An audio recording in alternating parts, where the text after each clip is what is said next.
At the top of our newscast, we told you about the allegations of sexual assault against Louis C.K. And for a brief moment after the news broke, Louis C.K.'s Wikipedia page was updated to include this.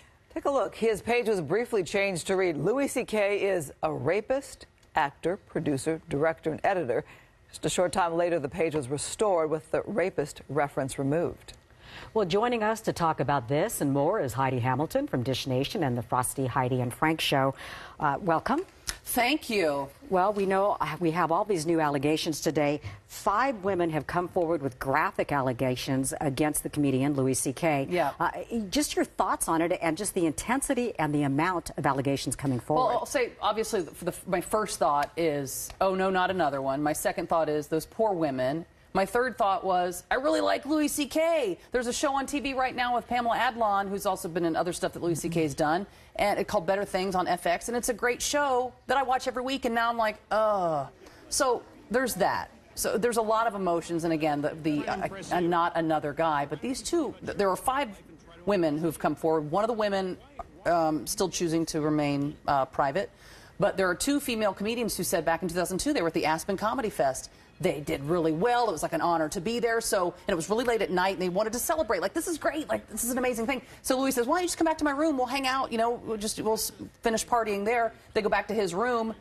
He asks them if he can pleasure himself in front of them. They laughed it off because it was like, how ridiculous. He can't be serious. He's a comedian. Well, Right. then he ended up doing that anyway, and they ended up fleeing the room. And another woman says that, you know, she was on a phone call with him. She's a stand-up comic and a performer. She called him on the phone, and she was inviting him to an upcoming show, and he proceeded to pleasure himself while he was on the phone with her. Yeah. And these just keep piling up and up. And another woman, her name is Rebecca Corey. She's an actress and producer, and she was working on a film with him that David Arquette and Courtney Cox were involved in as well. And he came up to her and asked if he could meet her in her dressing room to more of the same that I just mentioned without saying that 3 times on the show tonight. And she said she got in his face and she says, do I have to remind you that you are a husband and your wife is at home pregnant with your child? And she said he turned beet red and he sort of snapped him back into reality. And he says, oh, I'm sorry, I've got many issues. So then he never tried anything with her again. Right. The interesting part of that, too, is that years later, he reached out on Facebook to one of the women, apologized, and said I was in a very bad place when that happened. And then another woman, he said, I'm really sorry that I forced you into the bathroom and made you do certain things. And she says, you never did that to me. So he's not even remembering what he did to who. Wow. So she said that, obviously, that told her that he wasn't even remembering. But this also means that he's on the record. You've got written. He's on the record Right. as apologizing for I was in a bad place and I'm sorry that happened. All right, moving on to another name coming out here, Steven Seagal. Right. Big names accusing him of inappropriate behavior. Yeah. Jenny McCarthy, Portia de Rossi. Well, yeah, you know, I follow Ellen DeGeneres, Portia de Rossi's wife, on Twitter, and this morning she posted a tweet because Portia de Rossi said she was going to be on in a movie with Steven Seagal and goes to his office for a meeting where he just proceeds to, you know, take his pants off, and she fled out of there as quickly as she could, called her agent and told the agent what happened, and she says her agent just very nonchalantly said, oh, well, I wasn't sure if he was your type. And Steven Seagal says, oh, he did it because he just wanted to see if we had, you know, any chemistry. You know, if we're going to be acting in a movie together, we've got to have chemistry. And that was his way of seeing if they had chemistry or not. And then Jenny McCarthy.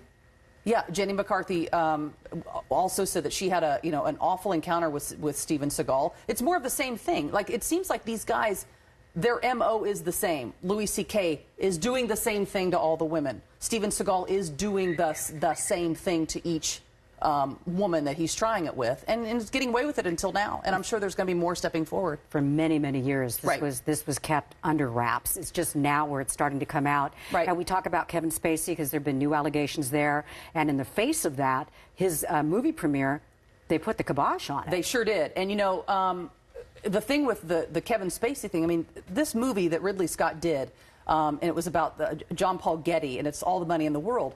And Kevin Spacey was playing Getty Sr., the grandfather. If you don't know the story, the grandson goes kidnapped, and there's a ransom for him.